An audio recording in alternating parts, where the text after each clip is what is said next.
মোহতারাম শেখ মুফতি মহিউদ্দিন হাফিজুল্লাহ আপনার কাছে আসতে চাচ্ছিলাম, যেটা হচ্ছে যে এই রাত্রিতে আমরা আমাদের সম্মানিত দর্শকরা সারা পৃথিবী যা আমাদের সাথে যারা আছেন, আসলে কি কোন ধরনের ইবাদতে আমরা মানে মশগুল হতে পারি, ইবাদতগুলো করতে পারি যার মাধ্যমে আল্লাহর সন্তুষ্টি অর্জন করতে পারি, দুই একটা ইবাদত বিষয় যদি আমাদের একটু ফোকাস করেন।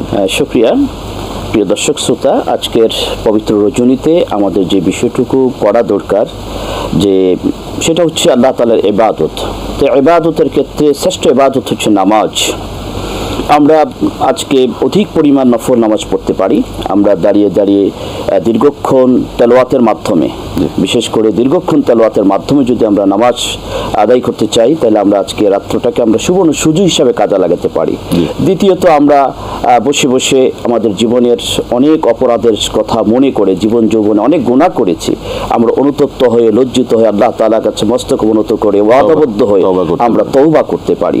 আমরা আল্লাহ তাআলার জিকির, আফজালু জিকরি লা ইলাহা ইল্লাল্লাহ, আমরা অধিক পরিমাণ আল্লাহ তাআলার জিকিরের মধ্যে নিজেদেরকে আত্মনিয়োগ করতে পারি।